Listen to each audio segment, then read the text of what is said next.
Le DaFresh Morning, c'est 104.5 tonnes de bonne humeur. Tous les matins sur Urban FM. La meilleure radio de la capitale. La meilleure radio de la capitale. Vous êtes sur les 104.5. Oh, mets le casque. Vous êtes sur les 104.5 Urban FM, la station urbaine. On est avec Mosley. Mosley, bonjour. Bonjour DaFresh. Comment tu vas ce matin? Je vais très bien. Tu as passé un bon week-end? Oui, très bien. Il était très gentil. Bonjour René Ruth. Bonjour. La politique, ça donne quoi en ce moment? Bon, la politique en ce moment, il y a quand même la grande actualité et que tout le monde peut vérifier ça et là. C'est celle en rapport avec l'enrôlement qui se poursuit. Oui, tout à fait. Tous les états-majors sont mobilisés pour pouvoir amener les populations à s'inscrire massivement, notamment, comme on dit depuis un certain temps, les primo-électeurs, c'est-à-dire ceux qui n'ont jamais souscrit à l'inscription sur la liste électorale, ou encore les nouveaux, les jeunes qui viennent d'avoir 18 ans et qui aimeraient bien, cette fois-ci, pouvoir sacrifier à cet exercice, qui est un exercice citoyen et républicain. Pourquoi on doit s'inscrire? Alors, on doit s'inscrire parce que pour cette année, c'est une année particulière en termes électoraux. Parce que premièrement, nous aurons l'organisation des élections dites générales. Donc, élections présidentielles, élections législatives et les élections locales qui concernent les maires et les présidents des conseils départementaux. À ce moment-là, ce sera une toute première fois que le Gabon Mais les maires et les conseils départementaux, ça ne nous concerne pas trop. C'est pas un suffrage universel. Si, en ce qui concerne les listes, quand on élit le maire, ce sont les conseillers municipaux nous on a élus sur une liste qui choisissent le maire. Les conseillers municipaux, nous on va les élire sur une liste. Ils vont faire une liste et puis on va voter. Voilà, pour participer à l'élection locale, aux élections locales, il faut avoir, on va dire, ils appellent ça la parité. Donc la parité, c'est-à-dire que si vous avez 100 partis qui participent, par exemple pour le premier siège du premier arrondissement de la commune de Libreville, 100 partis, ils ont 100 listes. Avec des noms ou le même nombre de personnes. Par exemple, vous pouvez avoir, on va dire, 42 candidats sur la liste. Et c'est ainsi pour toutes les personnes, donc on vote tous les partis qui se présentent. Oui. On vote la liste. On vote la liste. Exactement. Et la tête de liste n'est pas forcément la personne qui sera maire. La tête de liste n'est pas nécessairement celui qu'on pourra désigner comme maire. Parfois, il arrive que vous ayez comme tête de liste quelqu'un qui se présente au même temps aussi, par exemple, aux élections législatives. Et qui a un certain aura et qui arrive quand même à drainer des foules. Souvent, c'est pour permettre aux populations de se reconnaître en une certaine personne. Mais il n'est pas dit. C'est un truc stratégique. Voilà, exactement. C'est stratégique, c'est beaucoup plus dans le sens de pouvoir vendre la liste. Parce que vous avez des cas d'école, on se souviendra encore que par exemple la liste du 3e arrondissement, parce qu'on se bat pour l'arrondissement, la liste du 3e arrondissement, par exemple du PDG, avait été battue, mais ça n'a pas empêché que celle qui est aujourd'hui vice-président de la République soit portée à la mairie de Libreville. Donc, on voit bien que ça n'a rien à voir avec l'idée que parce que vous êtes tête de liste, vous finirez maire. Mais ça a à voir avec que vous pouvez être tête de liste et puis on vous choisit beaucoup plus par rapport à l'orientation de votre parti ou par rapport à votre regroupement politique. On vous réserve pour, par exemple, la candidature au sénatorial. Parce qu'il faut savoir que les conseillers municipaux et départementaux sont à l'époque, il y avait, on faisait l'élection sur le plan départemental et sur le plan communal. Et il y a même des endroits où chaque... Et le conseiller départemental, lui, il arrive là comment? C'est la même procédure. C'est la même procédure que... Donc le conseil départemental est élu également au suffrage universel direct. Mais le président du conseil départemental et son bureau sont élus au suffrage universel indirect par les conseillers. C'est des élus locaux. Ce sont des élus locaux.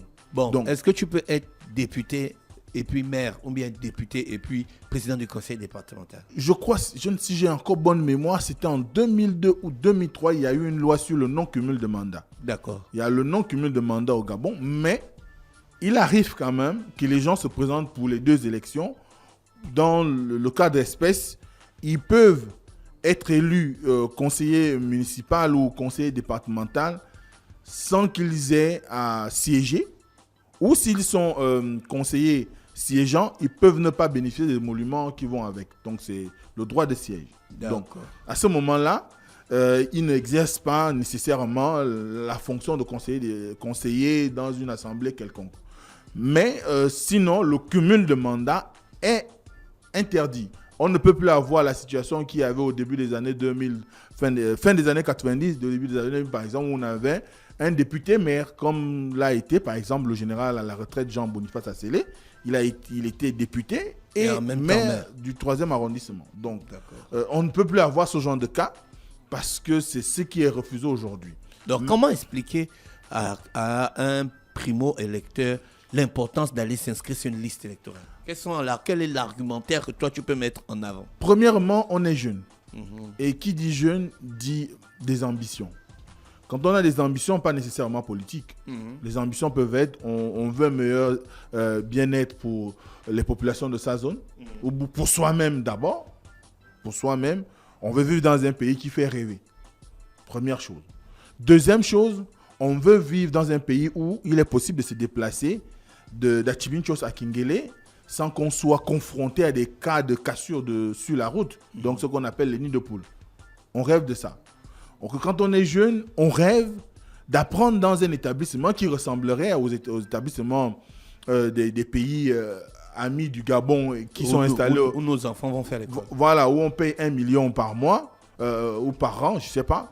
Donc, à ce moment-là, rien que ces 3 aspects peuvent permettre à ce qu'un jeune se décide à aller s'inscrire sur la liste électorale pour revendiquer de meilleures conditions en termes de circulation, en termes d'environnement, mais également en ce qui concerne sa scolarité. L'éducation. Voilà, l'éducation.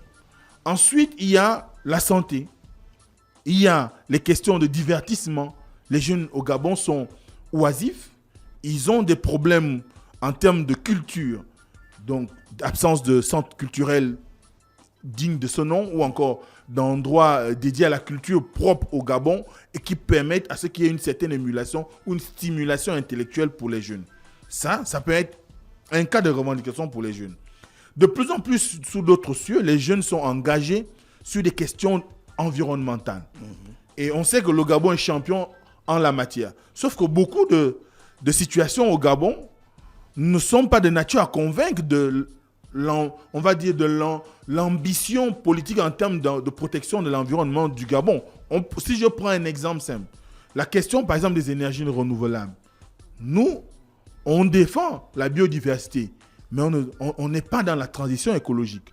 Un jeune peut s'inscrire parce que, au regard des influences qu'on a aujourd'hui dans le monde multipolaire et interconnecté, peut s'inscrire pour revendiquer une meilleure politique en matière de Donc pour toi, préservation de l'environnement. Voter, c'est un acte de revendication.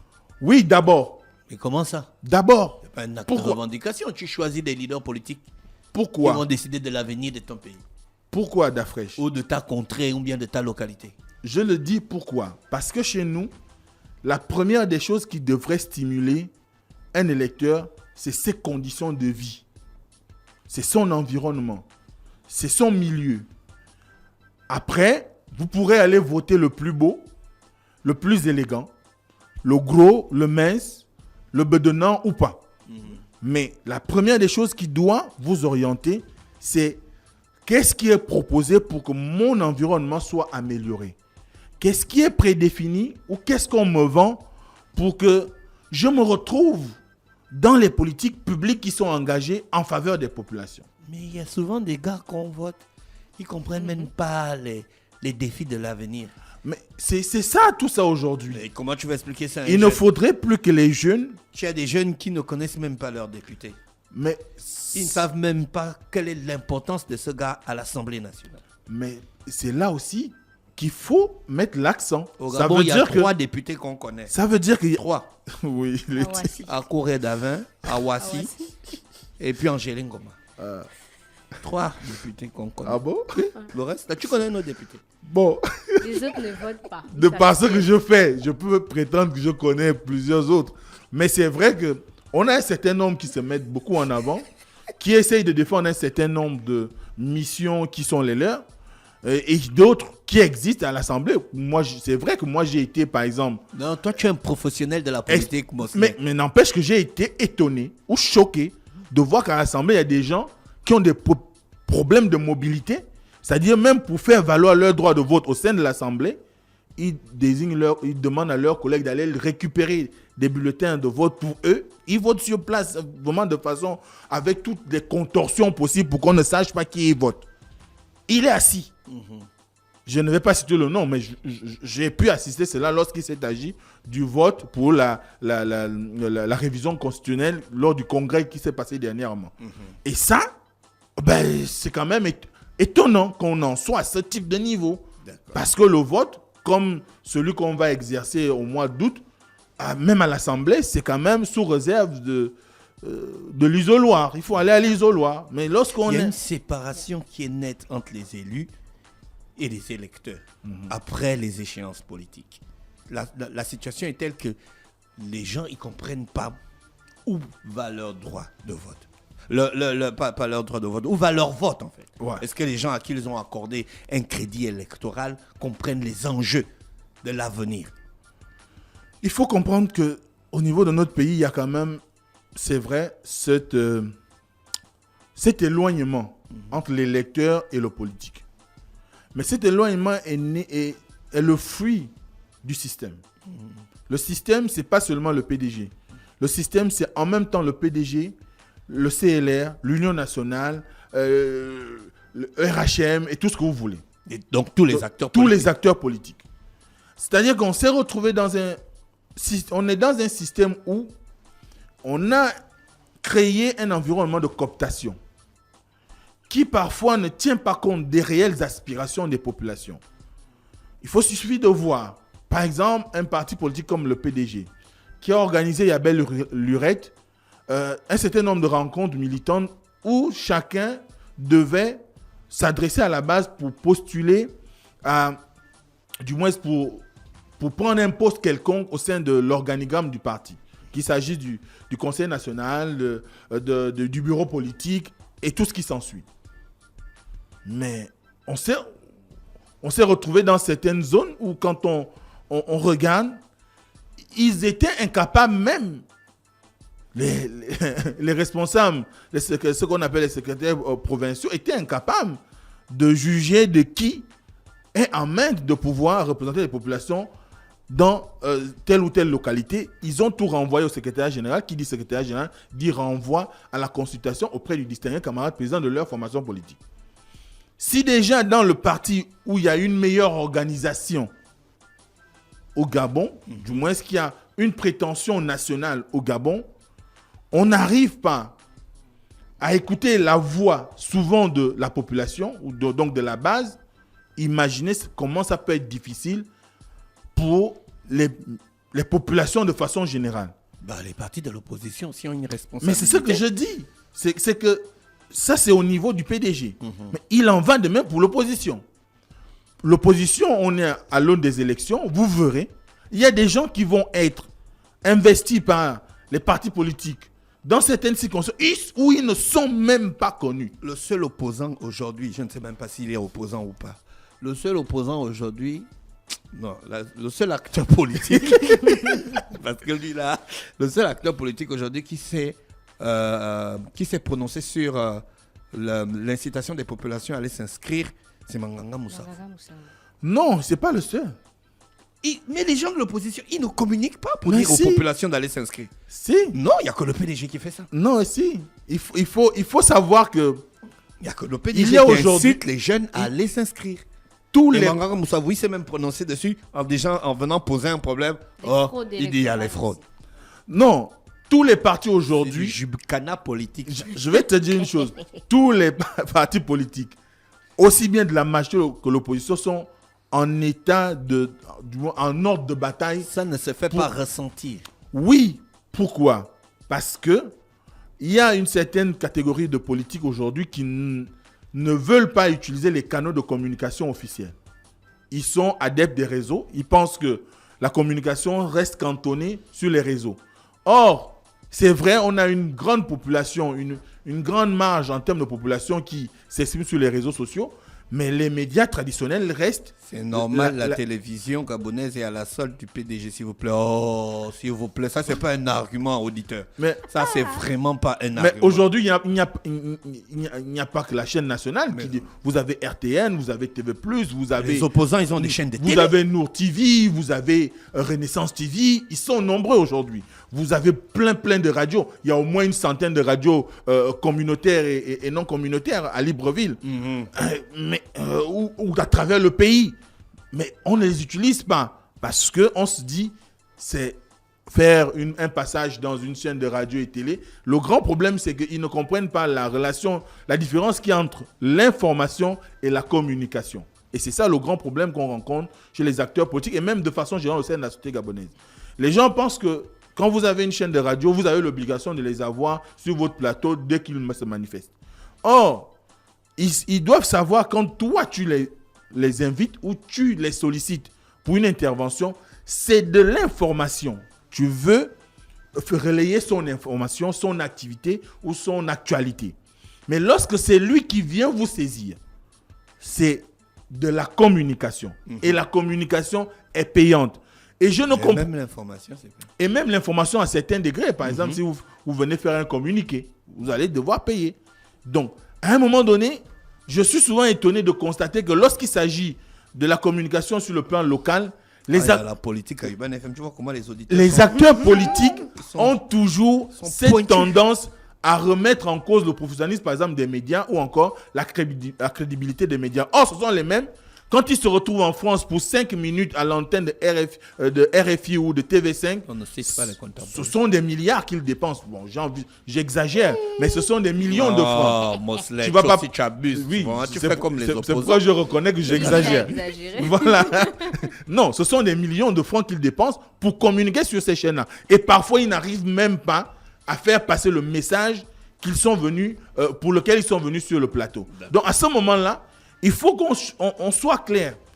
S'il n'y a pas une meilleure, on va dire, un meilleur retentissement de l'activité en termes d'appel aux enrôlements de l'opposition, c'est simplement parce qu'ils ne communiquent pas ou ils ne veulent pas communiquer. Donc s'enrôler, c'est voter, et voter, c'est faire entendre sa voix. Oui, s'enrôler, c'est voter. C'est opérer un choix. C'est engager une reconnaissance vis-à-vis de X ou Y.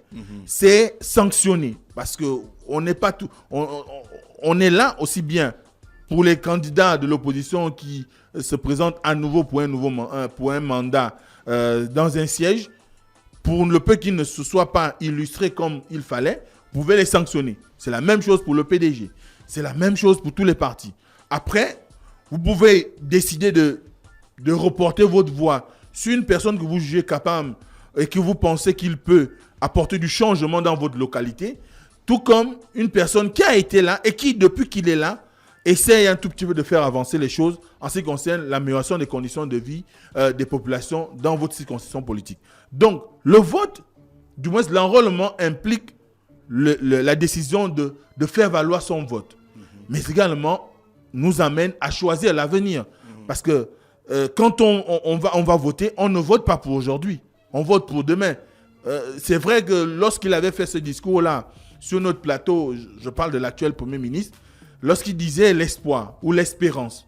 L'espérance, c'est ce qui amène les gens à continuer à aller aux urnes. Sinon, s'il n'y avait pas d'espérance, on ne serait pas en train d'organiser les élections. On serait juste en train de demander aux gens, est-ce qu'on adoube X ou Y? Oui, on adoube, tout le monde lève la main, comme ça se faisait à l'époque dans les cités-États d'Athènes ou de la Rome antique. Donc, ce qu'il faut dire aujourd'hui, c'est que chaque citoyen a le devoir d'aller se faire enrôler. Pour ceux qui veulent changer de bureau de vote, vous avez pleinement de largesses aujourd'hui avec la nouvelle organisation du code électoral, mais surtout avec la biométrie qui vous permet désormais de changer de votre lieu de vote sans vous déplacer. Donc vous n'avez plus besoin d'aller à Rinanzala ou à Matata pour vous faire inscrire là-bas. Mais depuis Libreville, vous le faites que ça soit à la mairie centrale de Libreville, que ça soit au 1er arrondissement, au 2e, au 6e, à Kanda, au Vendôme, Toum, peu importe la localité où vous vous trouvez au Gabon, pouvez choisir un lieu de vote qui est à des centaines de kilomètres de votre lieu de résidence actuel, sachant que il faut vous-même savoir que vous devez, peut-être, en votre fort intérieur, savoir que vous devez aller au moment du vote à l'endroit où vous êtes fait inscrire. Donc, à ce moment-là, il y a aujourd'hui que chaque citoyen doit aller aux élections. Que l'on soit favorable au PDG ou qu'on soit favorable à l'opposition, l'objectif aujourd'hui, c'est de permettre à ce que nous opérions un virage qui doit amorcer maintenant le développement du Gabon, parce que tout le monde rêve du développement du Gabon. Le chef de l'État avait placé son magistère à l'émergence en 2025. Ceux qui penseront qu'il a engagé les bases de cette émergence devraient le soutenir et conforter, peut-être s'il décide de se présenter pour un troisième mandat, conforter sa candidature. Ensuite, ceux qui estiment que ça n'a pas été le cas, ils ont aussi le devoir de s'exprimer. Mais on ne va pas s'exprimer dans le bar. On ne s'exprime pas dans la Saumoire, au nightclub, ou bien à la sortie de l'église quand on voit Mosley passer. Ah, Mosley, c'est que tu as... Non. On s'exprime dans les urnes. Et en démocratie, en république, ce sont les urnes qui assurent l'alternance ou le changement de système ou de parti ou le remplacement du parti au pouvoir. En république, c'est à travers le vote que les pouvoirs publics peuvent mener des politiques qui permettent à ce qu'il y ait l'émergence ou encore le développement de l'État. Merci Mosley avec nous ce matin sur les 104.5 Urban FM, la station urbaine dans Luda Fresh Morning. Voici l'horoscope des auditeurs. On se retrouve demain lorsqu'il sera 7h. Le Da Fresh Morning, c'est 104.5 tonnes de bonne humeur. Tous les matins sur Urban FM. La meilleure radio de la capitale. La meilleure radio de la capitale.